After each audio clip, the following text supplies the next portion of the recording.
The next case today is number 22-1056, John Doe versus Massachusetts Institute of Technology.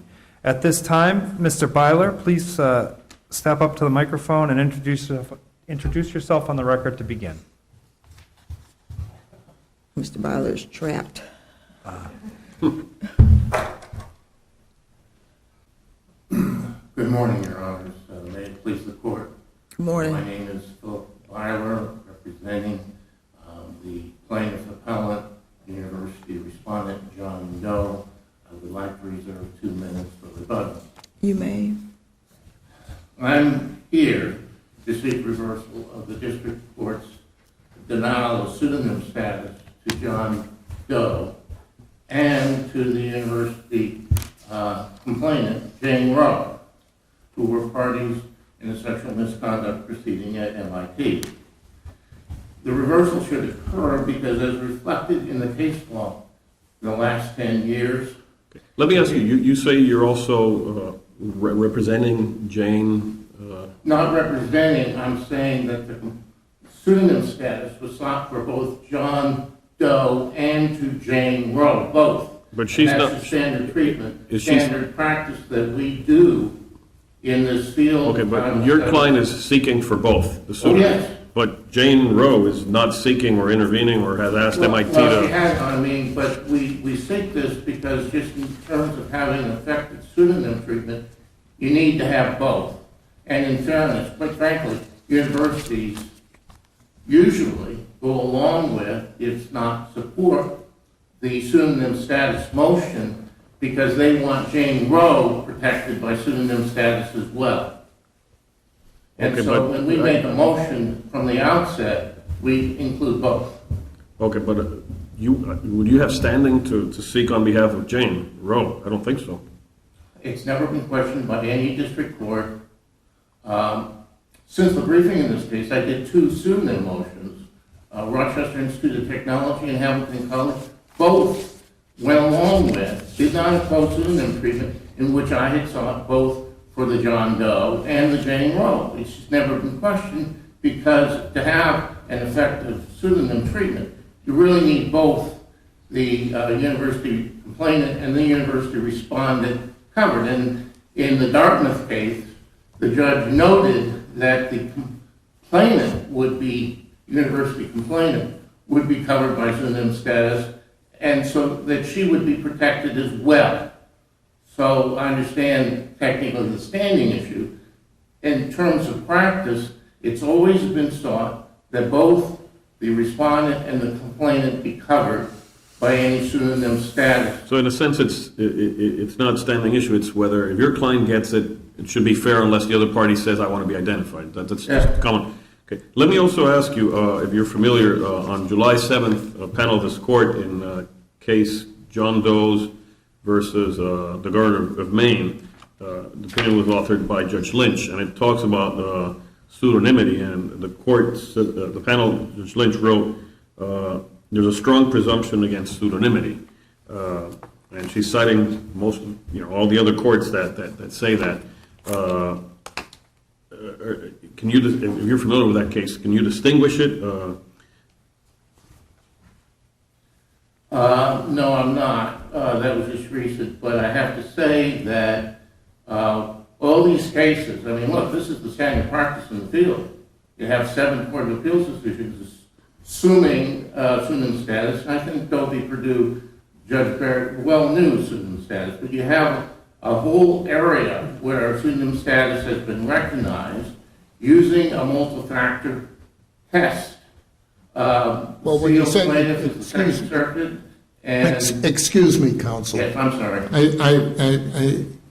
You say using a multi-factor test. That's incorrect. All right. To be precise, the other courts of appeals have used at least 4 different multi-factor tests. Isn't that correct? Oh, I didn't mean to indicate that. Well, when you say using a test, you're treating it as if, well, it's all cut and dried. There's a test. No, there is a different test in the Second Circuit. And a different test in the Fourth Circuit, and a different test in the Ninth Circuit. I mean, not every circuit, but there are a host of different tests. Your point, I take it, is that in many situations, and perhaps, although I haven't seen a statistical analysis, perhaps in a majority of these Title IX situations, courts have been liberal in granting pseudonymity. Is that your point? My point is whether I focused on three cases: Doe v. Purdue, Doe v.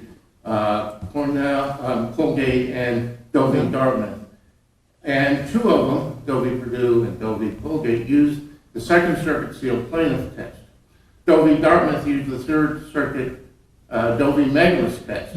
All three pseudonym status was upheld, and actually, with the application of whether it was one circuit or another circuit, you had similar factors being recognized as to justify the pseudonymity status.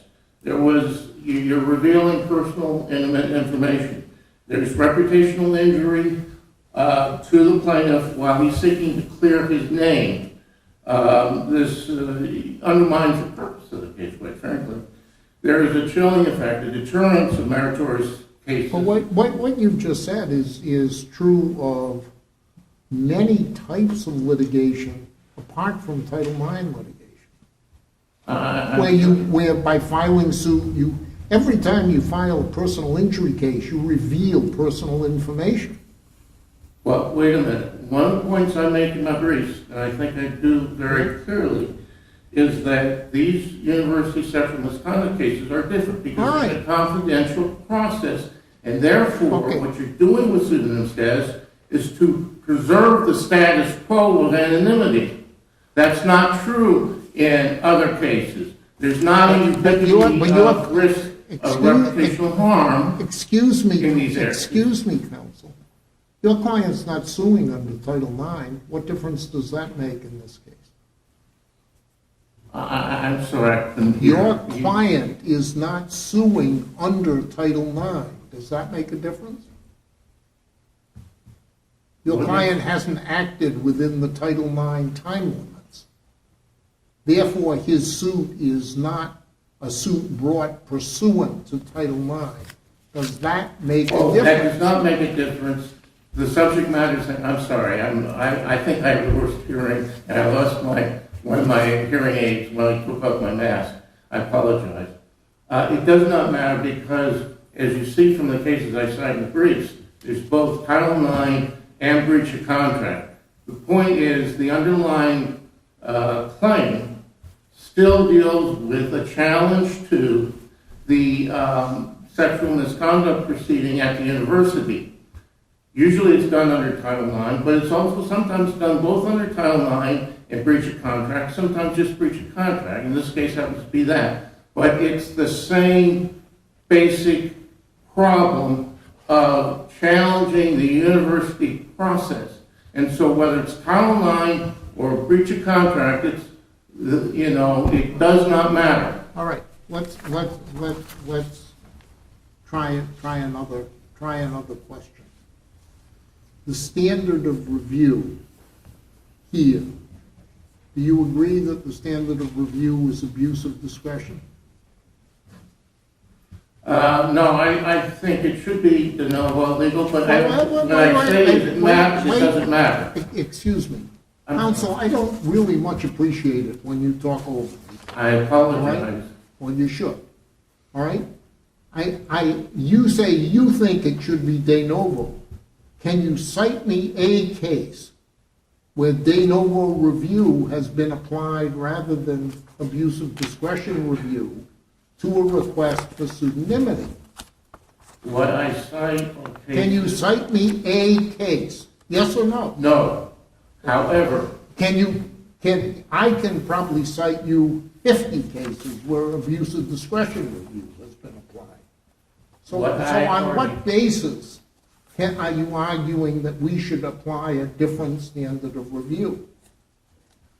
I argue it should be de novo, But I say it doesn't matter because under abuse of discretion, this district judge abused discretion. And I cite cases where, in my reply brief, where there's a long list of cases under the abuse of discretion standard where pseudonymity was recognized, or there was a reversal of the denial of pseudonymity. And so whether you do it under one or the other, the reason why I do it, say initially... Wait a minute. Let me get the question out before you just plunge ahead, all right? If it's abuse of discretion review, are you arguing that the district court abused its discretion merely because you don't like the result?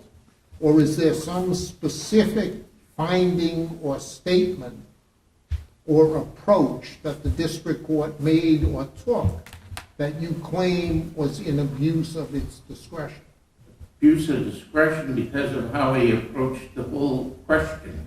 And elaborate on that. Yeah, How did he that's- approach the question? By requiring that your client show severe harm? I am saying that the district judge here, in not citing any case after 2011, not using any kind of test... Wait a second. It's What? not an abuse of discretion for a district court not to cite cases. Abuse of discretion concerns the ruling, not the authorities the district court cites. And I'm trying to help you and find out what your argument is. A district court can abuse its discretion because it applies the wrong standard, because it requires you to show severe harm, and severe harm is too high a burden, because it somehow overvalues the right to access in the courts and the right of the public to know via transparency in the courts, or because he draws that right from some improper source. But I'm struggling because I didn't get that from your brief with how you claim the district court abused its discretion. By not applying the recognized factors in the case law such that you have a standard practice. List those factors, please, the ones that you say the district court should have applied but didn't. The district court didn't weigh any factors. The district court basically said, I'm not going to apply what other courts have done. Well, what factors did you want the district court to weigh that you say was not weighed properly? He didn't weigh factors that are recognized. All he did was give the back of the hand to the notion of reputational harm to John Doe. But what specifically did you want the court to Well, do? there's a whole list of factors that the courts recognize. That's why I went through those three cases, to show you the factors that are considered by the courts. There's no prejudice to the university defendant. There's a limited value of identifying the specific complainant at the university, specific respondent at the university. Plaintiff's name has been kept confidential. The reputational injury. This is why you have the amicus briefs from the FACE and SAVE organizations, educational law, because alarming to them and me is the notion that there's not somehow reputational damage to the plaintiff if his name is, his identity is revealed. There is tremendous reputational injury. Okay, going to that reputational damage, the recent Doe case opinion by Judge Lynch, again, July 7th, it makes a point that there were no individualized declarations from each plaintiff in that case. There's no declarations from your client here. It's a declaration sort of by you on his behalf, and under current law, that doesn't amount to a declaration by him. So I just wanted to point out, I don't really have anything to add to that, because there's no declarations from your No, client. I understand. I was handed a case for appeal. The fact of the matter is that when this briefing was done, at the district court level. It just had been standard practice, and so the practice had been put in attorney declaration reviewing the factors of Doe v. Megler, and one was reputational interest. And why you see the amicus briefs you have from FACE and SAVE and Educational Law is this is just a matter of acknowledged and known fact that there is this reputational injury from revealing the actual identity. It's just not been questioned. I think we're all flabbergasted by what the district judge wrote here. And not to cite any case after 2011, and he didn't, not to consider the other courts of appeal in terms of whatever multi-factor test you want to use, because there's different tests, but in terms of this specific area of law, the Title IX breach of contract for university sexual misconduct cases, you come back to similar points in terms of, what justifies pseudonym treatment. I repeat, this preserves the status quo of anonymity, unlike all the other kind of cases. Counselor, take a minute to wrap up because your time is up. I've been trying to answer questions, and the 3 points I wanted to make sure I got across was, and the 3 cases in my brief, in Doe v. Colby, Doe v. Purdue, Doe v. Dartmouth, in terms of what caused those courts to grant unanimity.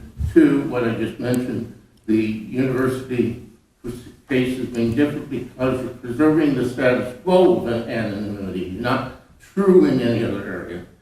And 3rd, you get a predictability and reliability from using, doesn't matter which court circuit you use, you get a reliability and predictability from using those factors, because you rationally relate pseudonym treatment to whether those factors are present or not.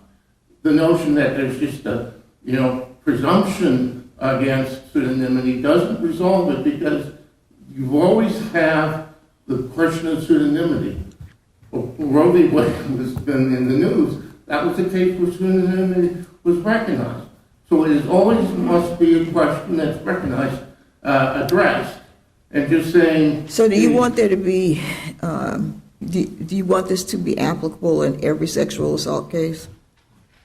I don't. Do you want this to be applicable in every sexual assault case brought by a Oh, student? no, well, you do the analysis. There may be some specific cases where, and I cite 2 in my brief, where there was a loss of anonymity for different reasons. One, the father was posting on Facebook. Another, the university didn't control it, but the plaintiff's name was all over the place. You have to do it case by case. But it just so happens that there is a predictability and a certainty from applying factors from whatever test you want, because in this situation where you're preserving the status quo and enabling a plaintiff to address what happened in the university sexual misconduct proceeding and vindicate his reputation, he doesn't, while he's doing that, undergo reputational harm that everybody knows exists. And I cite your attention to the amicus briefs. All right, thank you, Counselor. Thank you. Thank you, counsel. At this time, would Attorney Roberts please introduce himself on the record to begin? Good morning, Your Honors. May it please the Court, Scott Roberts for MIT. I want to start where Judge Gelfi began, which is Judge Lynch's decision earlier this month in Doe versus Mills. That decision made clear that at that time the First Circuit joined 7 other circuits in recognizing the strong presumption in favor of public and non-anonymous litigation. And it's important to discuss that decision because it so closely aligns with the district court's decision below. Well, it doesn't align with it at all, because that was on an emergency motion to stay, and the decisional standards were different. The presumption exists, sure. No one's disputing that. Judge, But the case made a point of not passing upon the merits of the pseudonymity claim because of the posture, the Your Honor, unusual posture in which it reached the Court of Appeals. if I can address, I think you have 2 points there. When I said that it aligned with the decision, I mean that the judge, or the court in Mills, discussed the importance of non-anonymous litigation, citing to the Federal Rules of Civil Procedure, specifically Rule 10, and also with respect to the common law. At the district court, the trial court below, Judge Stearns did exactly the same thing. Well, we understand that, but the fact of the matter is that there is a place for pseudonymous litigation. And many other courts, including several of our sister circuits, have recognized it. You're not suggesting that it's a practice that should be barred from our courts. Not at all. Okay. And What my question, I have a couple of questions for you, but one of them is that if there is a place in civil litigation for pseudonymous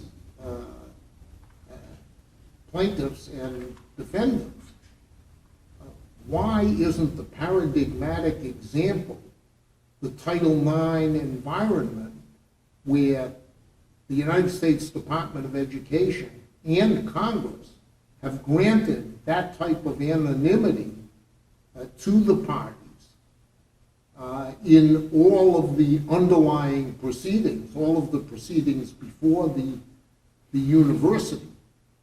Why should that confidentiality be destroyed because one party to that proceeding believes that his rights have not been honored or that he has been the victim of a wrongful decision? Why should he be forced to vindicate that point on pain of sacrificing the anonymity that Congress and the Department of Education have granted him in all the earlier stages of the proceeding?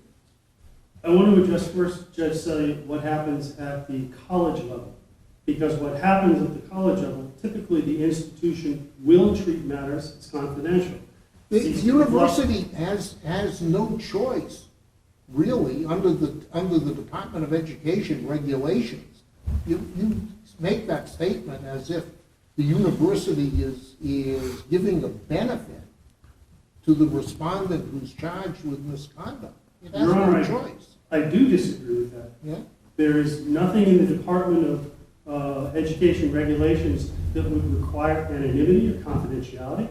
And indeed, the students are free to discuss what has occurred. Any witness who has appeared is free to discuss what has occurred. The students are free. I'm talking about the university's role. In there, Your Honor, with respect to, and I know there's some reference in the amicus briefs to the rights under the Family Educational Rights and Privacy Act, Yeah? those fall by the wayside the moment a student sues its institution. And that's very clear under the FERPA The moment the regulations. student what?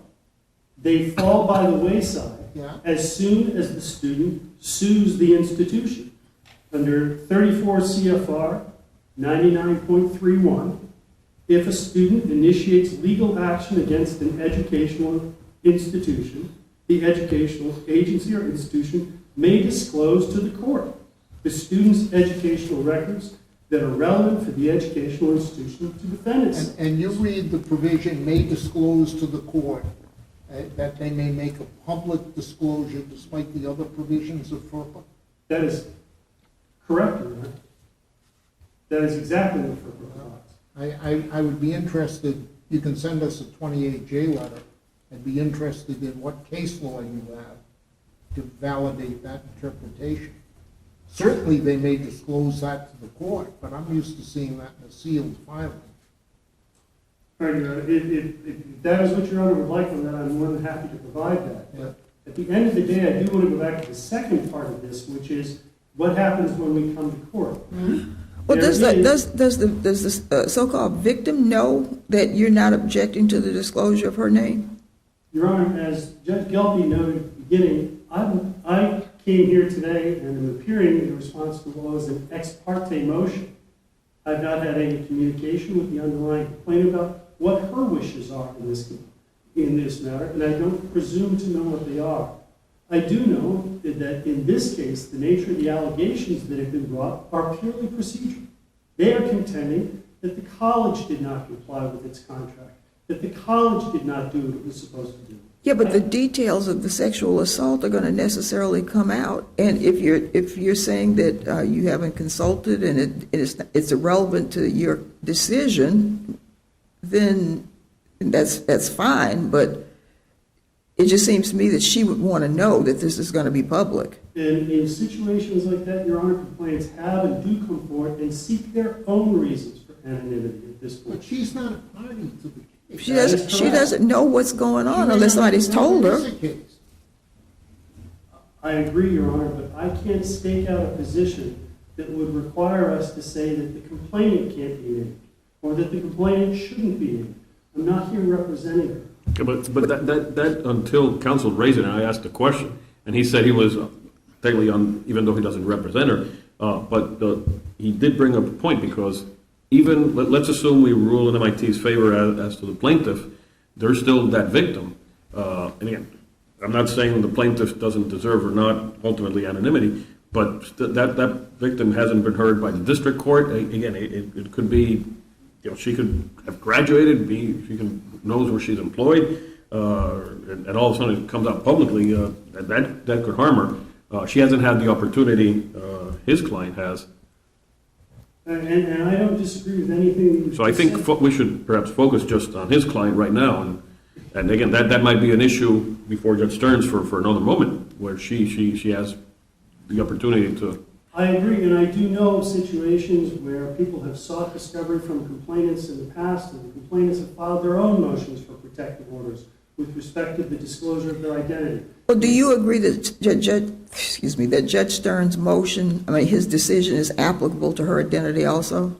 No, because it was not part of the original motion. It was thrown in as an afterthought at the end to say, oh, and by the way, we'll ask for this for her as well. But how broad was the judge's decision? The judge's decision focused on this plaintiff John Doe. And again, I want to get back to what Judge Gelby mentioned with respect to the Mills decision.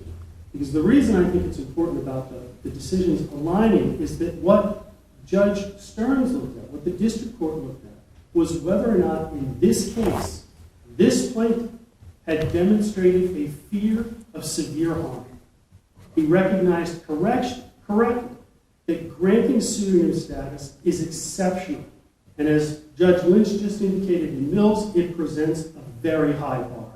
And it was not cleared here. There was no declaration from John Doe. And as Judge Lynch noted in the Mills decision, there was at least a declaration from counsel that tried to check some of the boxes that have been discussed today. Here, the only declaration submitted by counsel said that there was intimate and personal activity involved. And as Judge Sully noted, that can be the case in any kind of case, including a personal injury case, but it doesn't justify moving into pseudonym status. It is not fear of severe harm. Okay. And where you're suggesting, and again, I'll read Judge Lynch's statement in her opinion. The plaintiffs have provided no current evidence of any potential harm to themselves or evidence on sincere issues as to whether they employ or they have kept their identities confidential. We don't have that here, correct? That is correct. We have nothing from John Doe. What if there were a declaration, for example, John Doe says, after the events, I got married, my spouse does not know anything about it, I'm employed by this company, and if they find out, I'll be fired. That would be tangible, perhaps, to keep the anonymity? It might have been, and what I want to point out, Judge Gelby, is there was a second opportunity for a bite at the apple at the district court level. Judge Stearns came down very clearly on the sparse and weak record presented to him to say, this is not enough to show severe harm. So what did the other side do? The other side filed a motion for reconsideration. And on motions for reconsideration, bringing new evidence or facts to the court that they were not previously aware of before could have occurred at that stage. It didn't. As was the case in Mills, they stood on the declarations that were before the court. And those declarations, that declaration, as I said, which appears, forgive me for being perturbed, but very cookie cutter to ones that have been filed in other cases, just lifted the language, lifted the same arguments, and as I said, the affidavit references one thing alone, intimate activity, which can be involved in any case from sexual abuse to sexual harassment.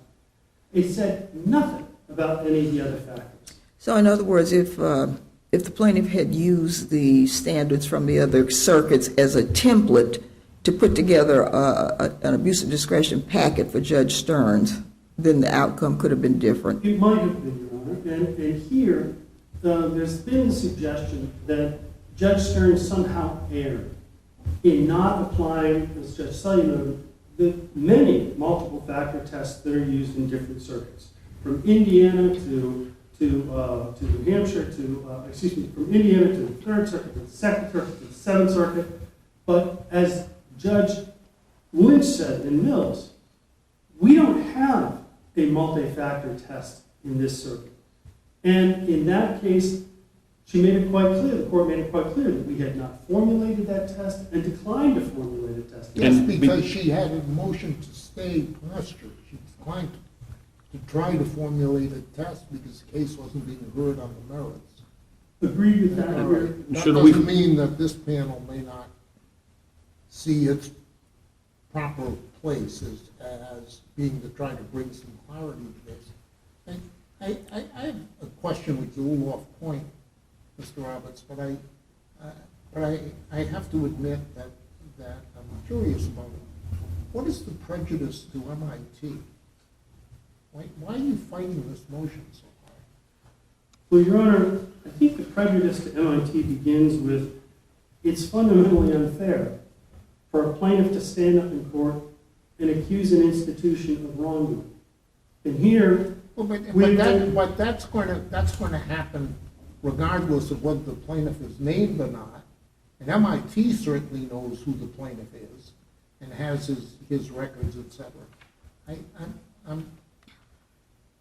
I ask this question not in a frivolous or mischievous sense, but because in the majority of these Title IX cases that I've seen in what many lawyers think of probably too many years on the bench, there's never a dispute about this. The college or university simply goes along with it. And I'm curious why MIT is fighting this so hard. Your Honor, I think that in this case, having the accusations made against this institution, and by the way, I would note that while there are not allegations against the complainant by name, he calls out by name 3 times the chancellor at MIT in this complaint. He accuses the panel, the investigators, for whom he provides substantial identifying information of engaging in an investigation that was tainted by radical feminism. That is simply not the case. And So the it's a presumption kind of in tit this, for tat sort of thing? pardon me, Your Honor? It's a tit for tat sort of thing? I don't think Because it- he names us and makes accusations, we want to name him? Your Honor, I think to call it a tit for tat Well, I doesn't. mean, what else am I going to call it? You point to the fact that he names the members of the committee and makes allegations against them. What I would call it is that it is the strong presumption in favor of public oversight. Someone has come forward with a claim. As Judge Gordon stated in the Bell Atlantic case, it's fundamentally unfair to allow a plaintiff to make serious allegations in court without standing as they must in the public forum. And here, this plaintiff in this case has not shown a fear of severe harm or any fear that that harm is objectively reasonable. And because of that, Judge Stearns issued the correct decision here. You don't get to come into court as Mr. Byler suggested, and simply say, well, because it's happened in some other cases or where it hasn't been opposed, you should allow it here. Judge Stearns looked at what was presented. He looked at the appropriate legal standard, the high bar, the presumption in favor of non-anonymous litigation, and concluded that here, this plaintiff in this case had not cleared the bar. Now, Mr. Doe, as the court indicated, is free to pursue his case, and it will be defended.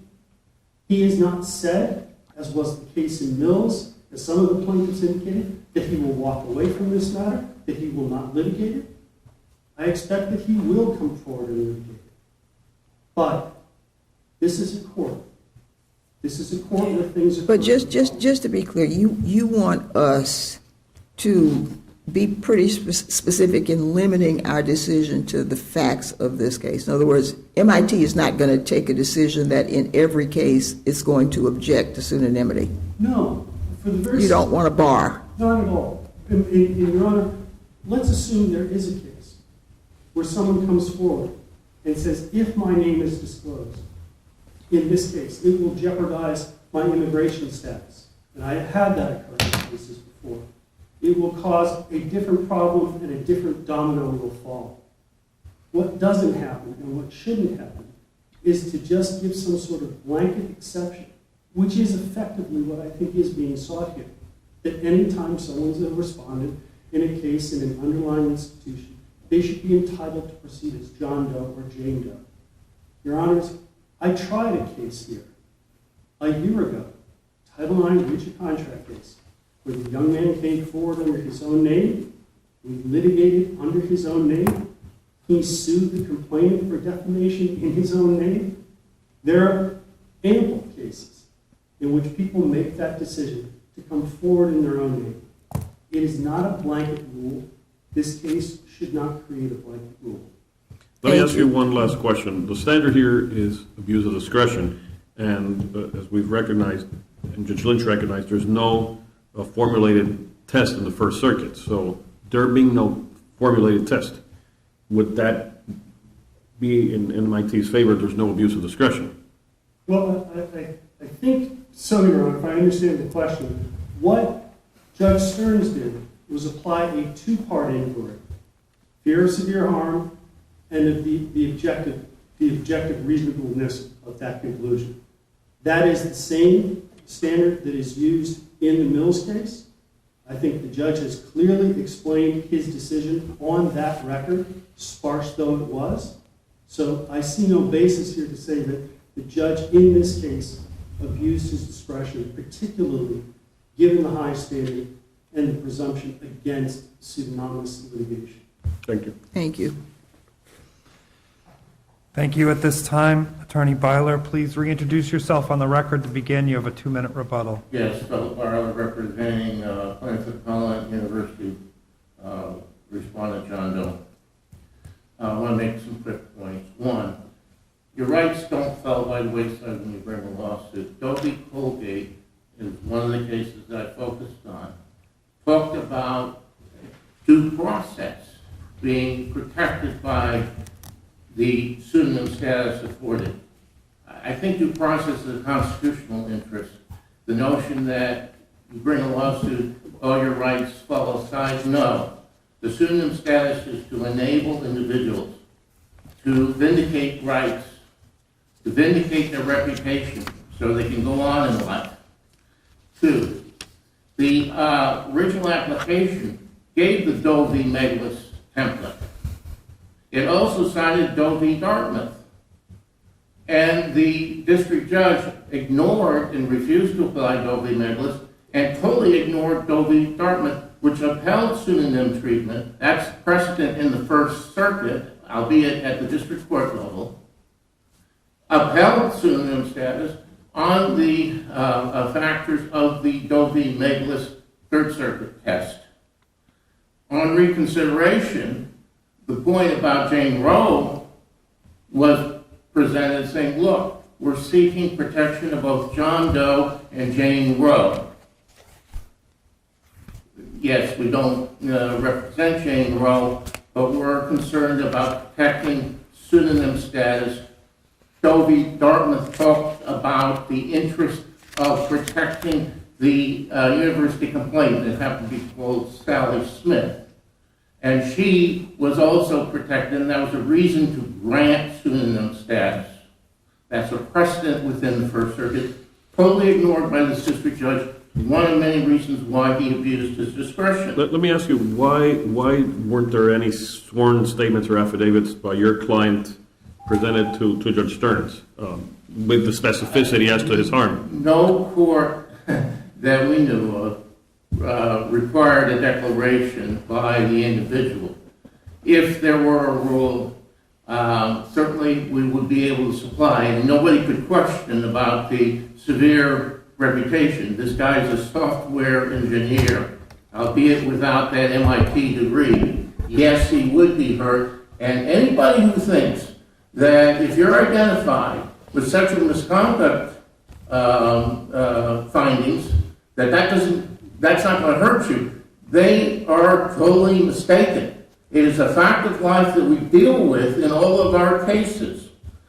And quite frankly, without the pseudonym status, many people would not bring the lawsuits, and I can't tell you John Doe will continue with the case if he doesn't have pseudonym status. He's going to think about it. That's wrong. And if you read the allegations of the complaint, you realize he's got a meritorious case.